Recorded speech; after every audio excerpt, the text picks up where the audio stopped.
Lesson 2.2, Characteristics of Quadratic Functions.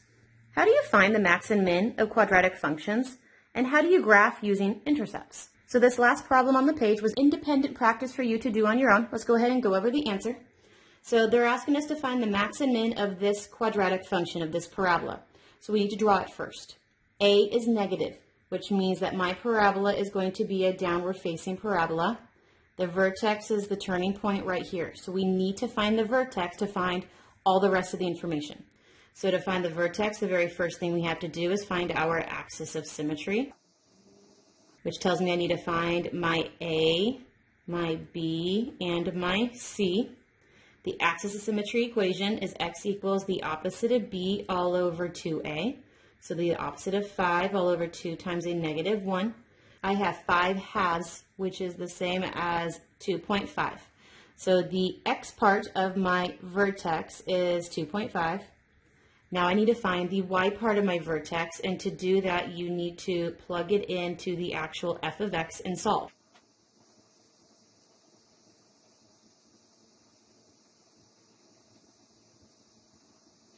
So if I plug 2.5 into the x values, I end up getting 15.25. So my vertex is a coordinate point 2.5, 15.25. So once I found the vertex, that's all I need to determine the other information. So I see that this is the highest that my parabola will go.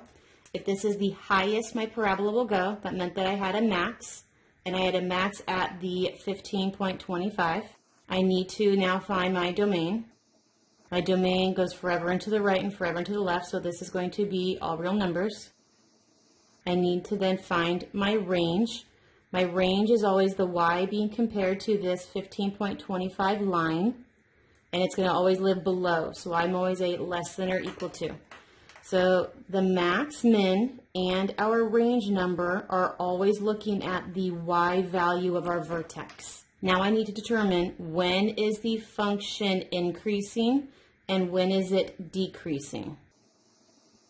And the increasing and decreasing always looks at the x value right here. So this x is going to help us with our increase and decrease.